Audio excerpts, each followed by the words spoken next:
have is information dearth. There is lack of information regarding our geological situation in the country.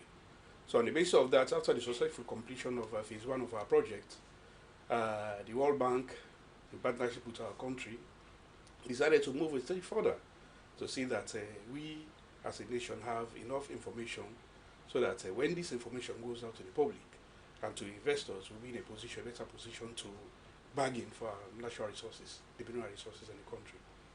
How has it been working ever since, where you'll have a company come express the interest to invest within the mineral sector, then they will undertake all of those key exercises rather than it being done by the government? And we seem to be seeing now a kind of paradigm shift in that regard. Well, this is it. You know, for you to bargain well with these companies, you have to have information. And the reason why that was happening because of lack of resources, financial resources. So we approached the World Bank to address that issue in the phase one of the project, and in phase two it's materialized. We are allocating over $8 million in this exercise. So by the end of this exercise, we'll be in a position to have adequate information to move further. In fact, this geophysical survey is just a phase one of the project. There is another phase and another phase, a final phase, for us to have a consolidated information that with that information, the government will be in a very good position to bargain with whoever comes in for a mineral exploration. It's a caveat on the credibility of the company that is undertaking this exercise in terms of their efficiency in getting us a reliable data that the country is looking for. So how did you come to having this particular company called, is it Excalibur Airborne Geophysics. Geophysics. Well, you know, with the World Bank process, you don't just go and take a company and award contract to them. You have to go through a process. The initial process was what we call expressions of interest. We floated expression of interest. In fact, there is a three-stage process to these activities. The first phase was design. The second phase is what we are doing now together with the supervision. The design was done by a South African company. Design of this survey was done by a South African company called Geofocus. And then the next stage, we had a consultant to supervise the activity of the contractor. And then we eventually had a situation where we contracted the services of this contractor, Excalibur. There is a bidding process. Of course, you have to go through a rigorous bidding process. And then they were selected. In fact, we had an expression of interest. So many companies expressed interest. We made a short list of about 6 people. And we expect them to submit bids at the end of the day. Only 2 submitted, Sanders Geophysics of Canada and Excalibur of South Africa. So it was a very hectic evaluation. But the set parameters we had is, you have to go 50 meters above ground level and a line spacing of about 150 meters. So for you to have a company of that nature, you have to have these planes that you are seeing out there. If you don't have this kind of planes, you cannot fly 50 meters. In fact, Sanders Geophysics said they can only fly up to about 80 meters, and our requirement is 50 meters. So this company, Excalibur, they have specialized planes structured particularly to meet this particular. In fact, they can fly up to 30 meters. They can even come down to 20 meters. So, but we have a situation, most of the studies, in fact, this one is promising to be the best study ever in Africa. Most of the studies have been done in Nigeria, Botswana, those other places, 200, 250 meters, 400 meters, that kind of thing. We are having 50 meters. In fact, the consultant, Reed Geophysics, the man himself, Alan Reed, said to us that this study you guys are going to carry out is going to be one of the best. He said because that kind of height and the line spacing, the resolution is going to be perfect. Mr. Kabia, people are pretty much keen to know how will the outcome of this exercise inform the mineral sector in a future investment portfolio for companies that are expressing interest to come into the country? Well, we are trying to strengthen our arms so that when we have a situation of bargaining, in the past, people come with the information to us. And you don't know exactly what they have done. Could it be in turn that the government, at the end of the exercise, will be in position to actually sell the data to potential investors? Well, yeah, I mean, it can be done in phases. The information, you can give information free, to universities, to our fellow Researchers. line ministries, MDAs, you can give information to them. But when it comes to investors, and it depends on the grade of the information. If you want a well interpreted information, then you have to pay a minimal fee for that one, you know. But we have not set the rules for that kind of thing. But I mean, that's how it's going to be. But there was a notable concern by the lay public where a couple of weeks back, people saw this flight, hovering around the capital city as if there are potential mineral deposits in Freetown rather than them going up country. What is happening? Well, Is there a wider consultation to engage the lay public to inform them that this is what is going on? well, the unfortunate thing is that when people see planes flying along, you know, if you also go to parts of Bo, they will tell you these planes have been flying here. You go to Port Harcourt, they will say the same thing. So actually, it's a question of you have line about 500 and something thousand lines they are supposed to fly, and they go this way and this way, you know. So in a situation like that, if you see them flying around Freetown, it doesn't mean They are looking for something. particularly, you know, they are just doing the normal thing they are supposed to do in terms of tracking the mineralization of Sierra Leone. That's all. So what's the cost of the whole portfolio investment in this hiring of this Excalibur to do the survey in the country? Well, in fact, there are two phases. The consultant is about 150 something thousand dollars for the supervision of the airborne geophysics. Then the actual contractor himself, the Excalibur Airborne Geophysics, is about $6,279,000.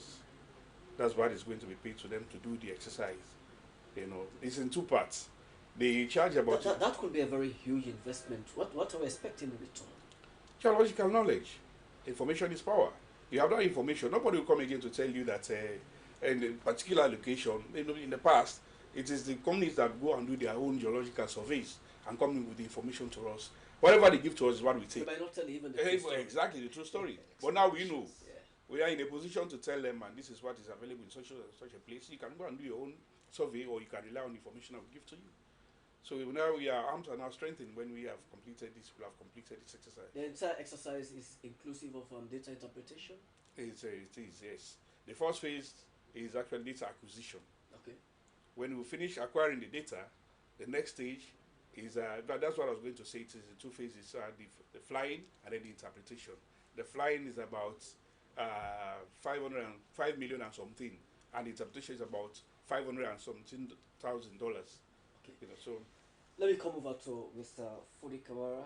He's a policy and advisor manager at Maristop Sierra Leone. On Monday, we've seen where you guys launched the Cover Close 2019 promo. Also entreated the government to lift the barriers preventing women and girls from accessing contraceptions and empower them with information. You had your colleague here talking of information being power. The need to choose their method that is right for them. Take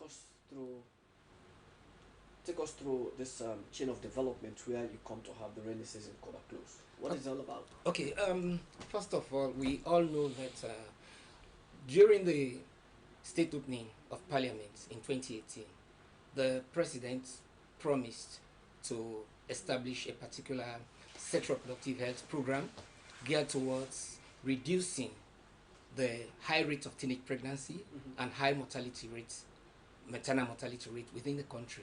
Because we all know that Sierra Leone ranks very high amongst other countries in terms of mortality, maternal mortality rates, and in terms of teenage pregnancy. So he also promised that he will want to establish reinstatement or establishment of the reintegration of family life education into schools curriculum. And being an NGO, we work in collaboration with government. We complement the efforts of government. And our work is centered around sexual reproductive health and rights. And within the sexual reproductive health and rights areas, family planning stands out, as a lone program. And also, comprehensive sexuality education also stands out because we need to provide information to those we seek for our services so that they can make informed decisions. Now, last year we launched the first edition of the Rain Season Cover Close promo. Rain Season Cover Close promo is about wanting to ensure that our girls, especially the adolescents and young people, are provided with a quality and requisite contraceptive or family planning products so that they can be prevented, they can be protected against unintended pregnancies. We all know that during the rains, there's always the need for cuddling, there's always the need for caressing, there's always the need for wrapping up. And within this, when this is happening, definitely the end product of the wrapping, the cuddling, is about having sex. We all know what happens during the rains. The place will be very much cold. And when there is any form of sexual activity, sexual intercourse between two people, without the woman being protected or without the man protecting himself from ejaculating into the woman, definitely what happens is pregnancy, unintended pregnancy. And we want to prevent unintended pregnancy. We want to contribute to the government's flagship program by helping our adolescents and young people. Mr. Kama, when you sit all by yourself as an institution, do you see you guys doing a very good job? We are doing a very good job because we are working in tandem with what the government intends to do.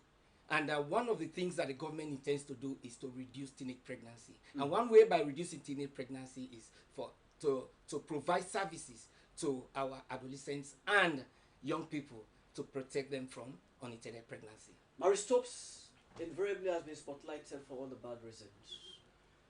I see a situation where a couple of months ago, your institution, public perception out there was disclosure of confidentiality.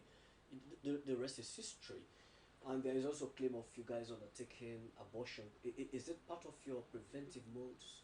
Okay, first is that perception very much aligned to what you guys are doing? No, it's not aligned to what we are doing. First of all, in terms of the confidentiality, there was this list out that we have HIV girls in Sierra Leone. The first one came out on the 18th of April 2017, and the other one came out on the 10th of August in 2018. But what I want to say about these two lists is that they were fake. Fake lists. They were fake lists because most of the names on those lists, if you check them, are fictitious names. These are celebrity names that girls use on Facebook. And we had to follow up with this. If you go on Facebook, we followed up on this, and we invited the National AIDS Secretariat, we invited the CID, and we worked with the Ministry of Health to try to ascertain the authenticity of that particular list. And we did all we could. We held press conferences, and we went viral in debunking it. And the National AIDS Secretariat also released a press statement to debunk that particular list. And secondly, in terms of the issue around abortion, what we do actually is post-abortion care.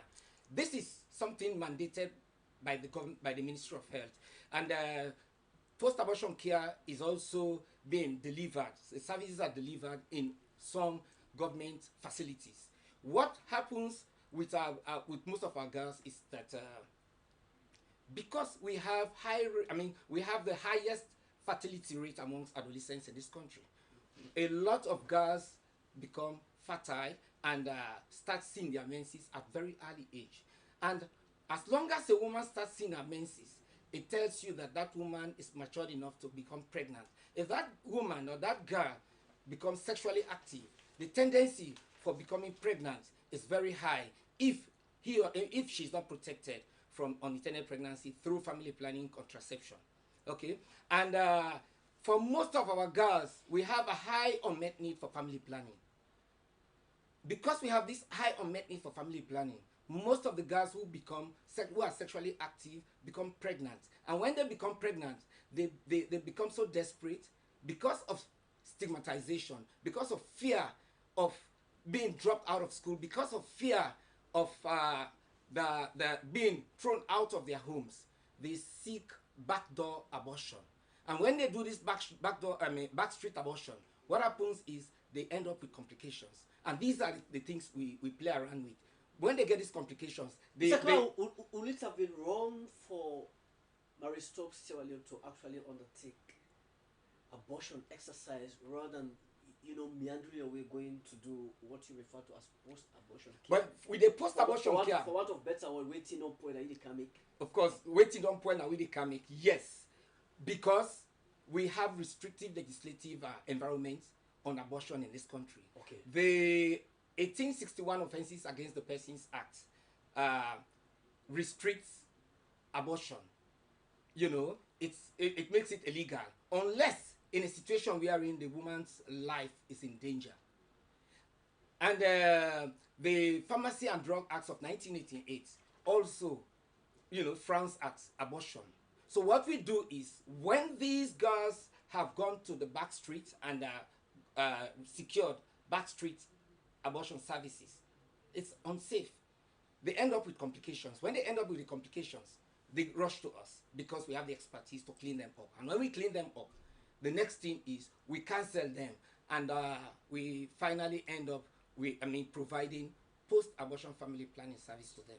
Okay. Now, you're calling on the government to lift the barriers preventing women and girls from accessing contraception, empower them with information they need. Am I right? Yes. Yes. So why that urgent call to the government? The urgent call is as a result of what is happening within the country.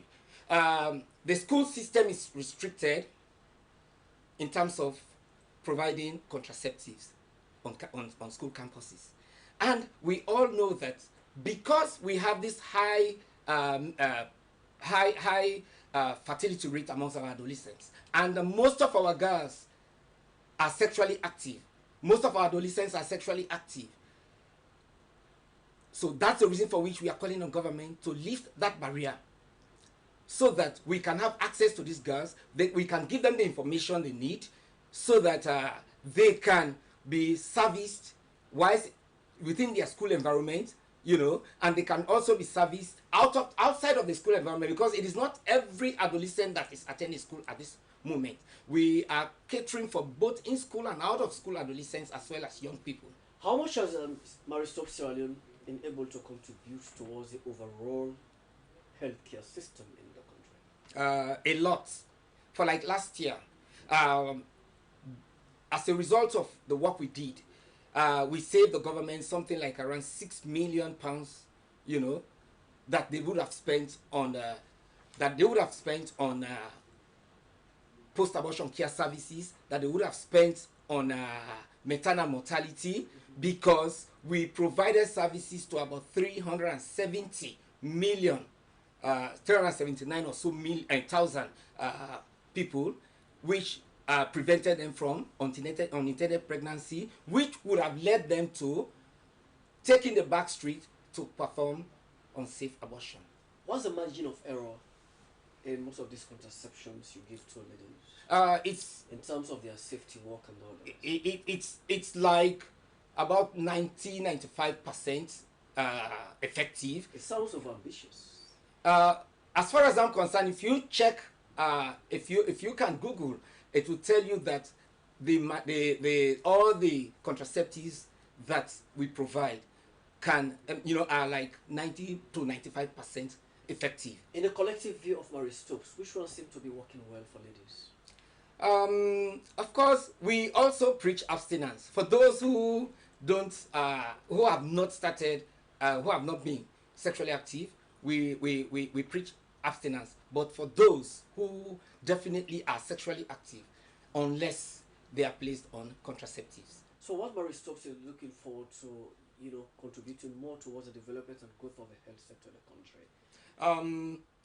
We are working with the Ministry of Health. We are part and parcel of the Ministry of Health, Reproductive and Child Health Directorates. Whatever they're doing, we are there. We are members of their respective technical working committees and technical working groups. And the aim of the government is to reduce teenage pregnancy and reduce maternal mortality. And that's the reason for which we are working in collaboration with the ministry. And we are also working in collaboration with other NGO partners. We are part of the INGO and the Health NGO Forum, and we are part of other institutions. We have a coalition that we are working in collaboration with IPAS, in collaboration with PPSL, 50/50 Group, Amnet, SDI, Amnesty International, and a host of over 40 non-governmental organizations, CBOs, CBGs, and individuals who work around sexual reproductive health and rights in Sierra Leone. Quickly, what's the anticipated outcome of this Cover Close promo that you've just learned? For last year, we serviced close to 50,000 females nationwide. And this year, we are hoping that we service close to about 60,000. 60,000. It's Fudi Paul O'Neill Kamara, Policy and Advocacy Manager, Maristop Sierra Leone. Quickly, Mr. Kabia, there is this general perception that the government needs to shift their concentration from the extractive sector to improving the agricultural development and the human capital, because over time we've seen where the extractive industry has seen to be a resource course. You are working in mines ministry as a specialist, procurement specialist. Does that argument holds ever? Well, to some extent, because you don't have to put your eggs in one basket, and that's where the word diversification comes in. You know, you use your, I mean, it has all been the case all over the world. The developed countries use their natural resources, and the monies they got, they diversify the economy, and they're now moving away from the mineral sector to technology and other things. So we are hoping to move in that direction. But for now, it's the mineral sector that that's helping our economy. And when we get enough resources, we can then diversify our economy, and we are moving towards in that direction. When Excalibur will conclude its survey undertaken in the country, what phase we move into? When once they finish, for now, let me just give you, many people are now seeing that planes have stopped flying for the last 2 weeks or so. Yes. Fine. So the reason is that the rains are on, and they cannot fly when the rains are heavy. There is no way you can't get quality data. So we've suspended.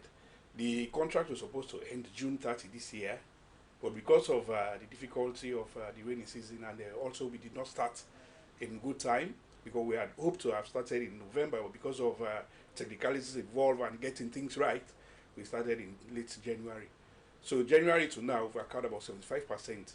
We've covered 75% of the country. It's a big result within that short period. Out of 100%. Out of 100%, we've covered 75%. So now the next phase is going to be the next 25% to cover the 100. We stopped production in data acquisition on June 2 this year, and we hope to recommence in October, mid-October, towards the end of the year. And we hope to end the end of January 2019. So that's it, you know. So you mentioned about the benefits. I mean, it's going to be huge. Oh no, you mentioned the next phase after that. The next phase. The next phase after that is going to be what we call electromagnetic. You know, when they have finished the magnetic and the radiometric survey that we are doing now, they will have pinpointed areas they think there is some mineralization. And the next thing, the electromagnetic phase will come to concentrate on those areas. And when once we are certain that these areas, as already speculated in the first phase, promise to be something of good for the whole country, we'll now move to what they call a geochemical survey. That is, we go now to the ground, go deep down, extract samples, and do analysis on those samples. Based on the analysis of the samples, we'll be in a position to have a complete knowledge, I mean fair knowledge about what we have down there. I am not a geoscientist. Neither am I.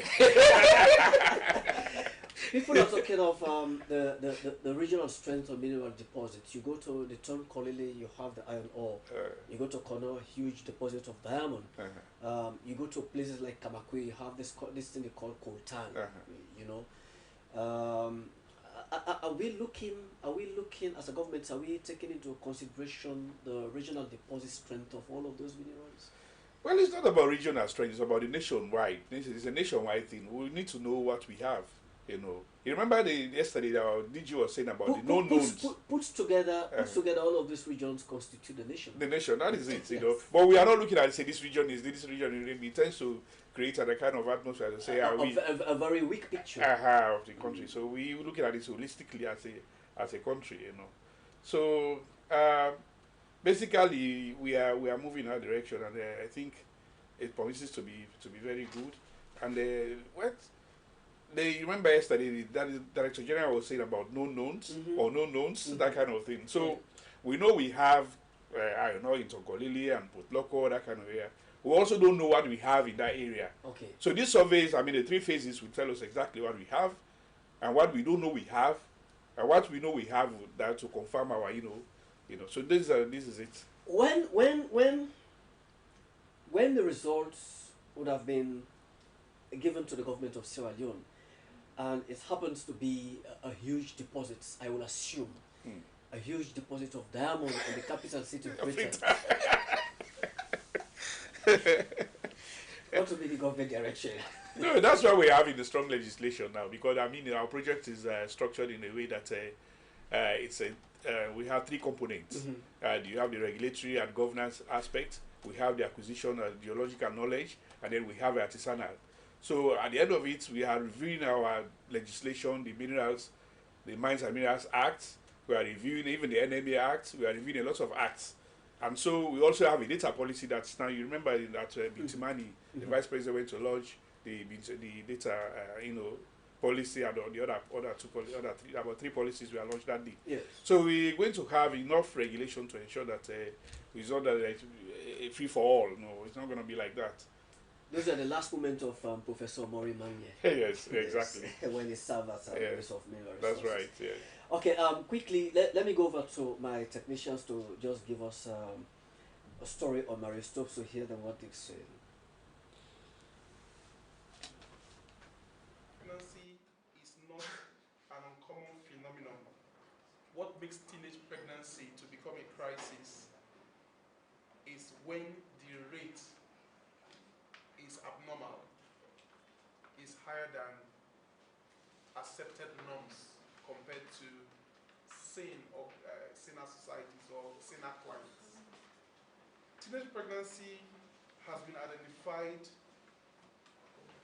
as the second most prevalent child abuse practice by members of the recent Action Research for Evidence policy making conducted by UNICEF in Sierra Leone in 2009.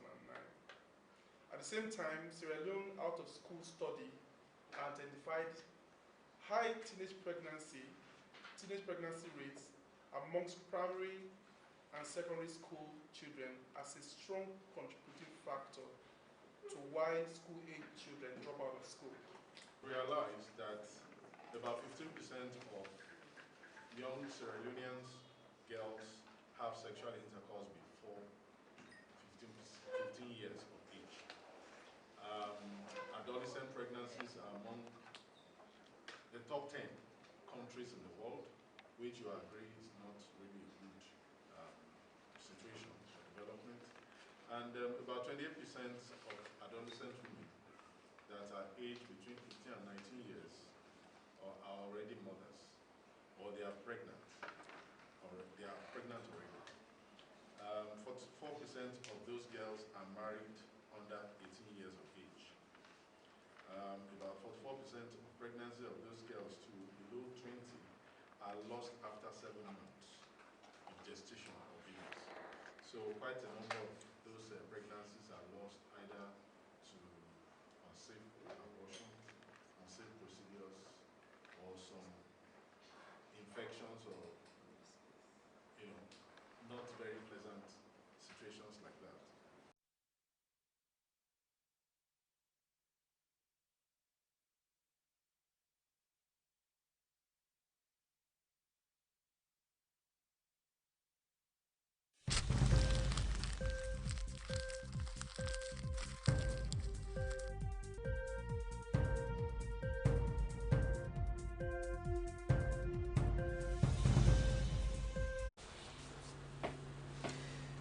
Let me come over to Mr. Kamara. Yeah, Mr. Kamara, let's look at the different type of is it contraception or contraceptives? Contraceptives. Yes, contraceptives you administer to women.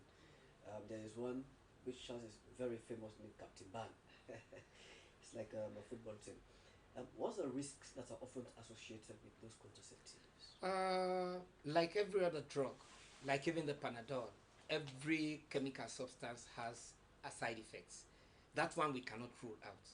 Every contraceptive has its own side effects, but the side effects are not as maximized as the good things that they do. If you compare what is good about the contraceptives to what is the side effect, is like a 95, 98 to 3 2 2 3%. You know, so there are side effects, but the side effects vary from individual to individual. The side effects vary from one type of contraceptive to another. There are those that are hormonal. I'm speaking from a layman's view, though, because I'm not a medical practitioner. I'm not a health practitioner. But because of what I've read, because of my work with Marie Stopes, I've learned a lot on these things. That's why I'm explaining it. You have hormonal contraceptives like the pills, the injectables, the Captain Bands. These are all hormonal, and they act as like hormones, the natural hormones within the human body. And because they act like the natural hormones between the human body, when they are inserted or when they are taken, definitely it takes some time before the body the body is stabilized to accept those hormones as being part of itself. Okay, so there must be some side effects during the time the body is trying to stabilize itself to try to accept those hormones as being part of its natural own. Okay, but like for like the IUD, it is not hormonal, and it's very safe. You know, it's actually very safe. But we have the condom, which is also not hormonal, but it plays a dual role. It protects against STIs as well as prevents pregnancy. Okay, it prevents contraception. And we have the long-term methods. These are the permanent methods. For women, we call it tubal ligation. That is about making sure that the tube that receives the semen going through to the womb is cut off completely. Okay, and by doing that, there will be no interaction between the incoming sperm and the egg that is produced by the woman. And we have tubal ligation, which is for men. The vas deferens, that's the tube that transfers the semen in which you have the sperms, is also incised, and it's completely blocked so that you cannot release the sperms into the woman. I am also keen to know, Mr. Kamara, whether the aspect of abortion, somebody undertaking abortion requires a specialized knowledge. Of course, when you tell people that somebody undertaking abortion, providing abortion service needs specialized skills, people frown at it. But trust me, you can't just be even a gynecologist to go and perform abortion service. It's a specialized skill. It's like a specialized skill attached to that aspect of the healthcare service provision. Okay, so for most of the time, even medical practitioners can do some silly mistakes in performing abortion services, and that will result in complications. And those are the complications Marie Stopes deals with, that we call post-abortion care. Okay. I'll come back to both of you. Let me let me look at another aspect here that deals with a court where the Commercial and Admiralty Division of the High Court of Sierra Leone has handed down a judgment against the U Mining Company as paid for by Brewer and Co. solicitors. Here is the highlight of that. Company was dragged to court by Brewer and Co. solicitors upon instructions of their clients, Global Africa Media.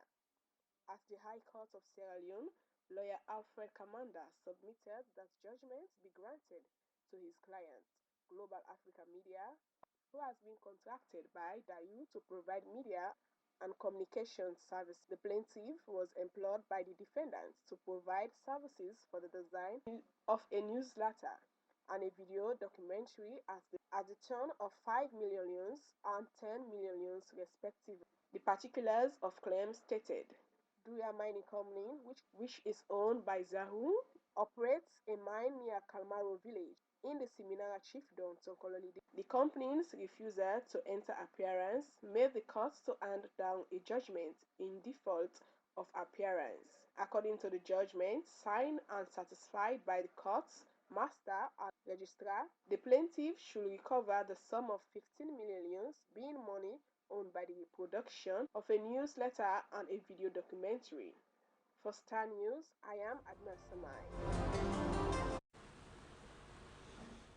Well, Mr. Kabia, we don't seem to have much time left in the studio.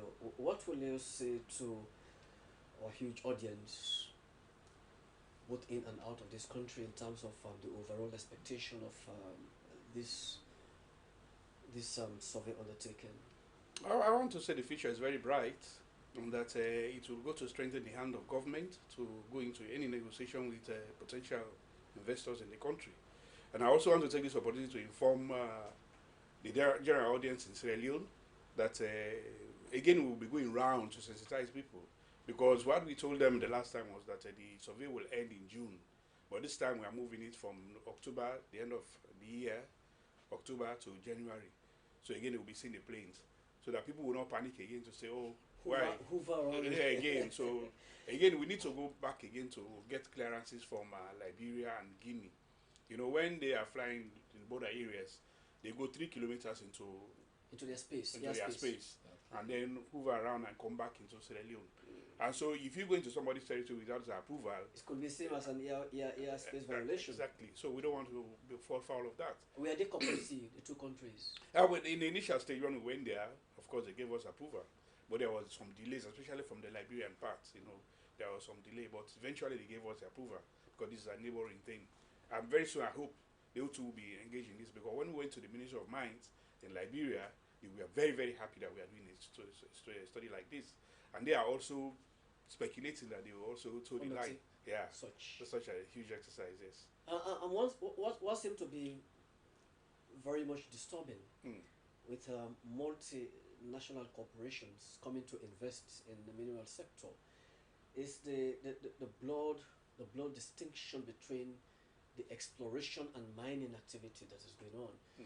You will see a company come to the country, manifest the interest of going for mineral exploration. They will be there till whenever. I'm aware of a mining company that has embarked on exploration for more than 40 years. You're looking for something under the ground for 40 years, you've not seen it?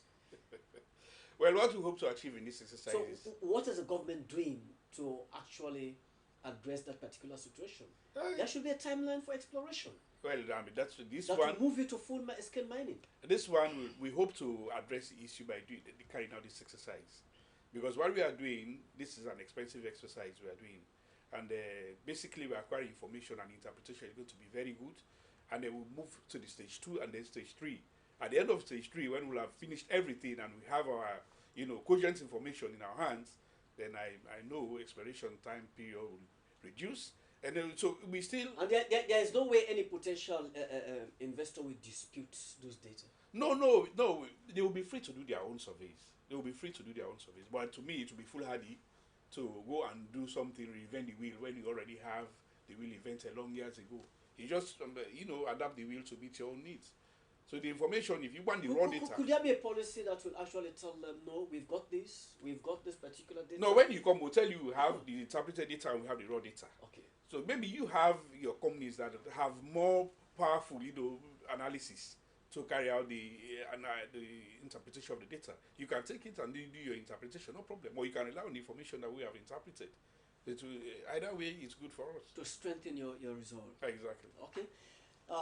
Is Randy Kabia is a procurement specialist in the Ministry of Mines and Mineral Resources. Yes, Mr. Kamal, what could be your conclusive remark? Yeah, let me talk to the girls in the first place. I guess the only protection for male is a condom. No, it's both the condom and the vasectomy. For the vasectomy, What's happened? the vasectomy is for somebody who has resolved not to have children any longer. Okay. Okay, but if you are working in collaboration with the woman, and the woman is protected, and you allow that woman to be protected, then you can be doing your game, you can be playing your game. Okay, so for the girls, for you who have not actually started, being sexually active, I will ask that you stay on the abstinence side. But for those of you who are sexually active, my plea to you is visit our centers for you to benefit from this particular promotion. And it's not only benefiting from the promotion, the long and short benefit of it is that it will help you to realize your dream to pursue your education, and you can benefit from the free quality education package that President Bill has launched and is ongoing. And for government, we are working. The reintroduction of a family life education. That's it. That's where I'm coming. For government, we are currently working with the Ministry of the Guidance Counseling Unit of the Ministry of Basic and Senior Secondary Education in collaboration with UNFPA to work around integrating reintegrating comprehensive sexuality education into the schools curriculum. And before close of this month, we were having workshops. It is planned already, and to develop guidelines around the comprehensive sexuality education. So we are working in collaboration with the ministry. Okay. And we are also working in collaboration with the Ministry of Health, to have a safe motherhood and reproductive health law in this country, which encompasses a lot of other things, like teenage pregnancy, the issues around abortion, the issues around sexual and gender-based violence, the issues around STIs, comprehensive sexuality education, and a host of others. Okay. Thank you so much, Ms. Fudi Paul O'Neill, Camara Policy and Advocacy Manager, Maristo Sierra Leone. Before that, is a procurement specialist, extractive industry, technical assistance, project phase 2, Randy Kabia, the Minister of Mines and Mineral Resources. I must say, I'm pleased to have you as my guest in the studio for this edition of the Good Morning Show. Thank you. Just yes, quickly, yes. You can reach us, Maristos, on 3535 That's for the ladies. on AfriCell, Orange, and QCell. Just call 3535 using any of those three communications, cellular phone numbers, cellular phones, using 3535, and you'll have something very interesting, and somebody who is an expert can talk to you, and you can make your inquiries. 3535, AfriCell, Orange, and QCell. Okay, well, ladies, don't forget to make short call for Maristo for you to get your better attendance. On this note, that's how I bring that the curtain in today's edition of the program. Thanks to my studio guests. Till then, my name is Abdul Rahman Kamara. Have a wonderful day.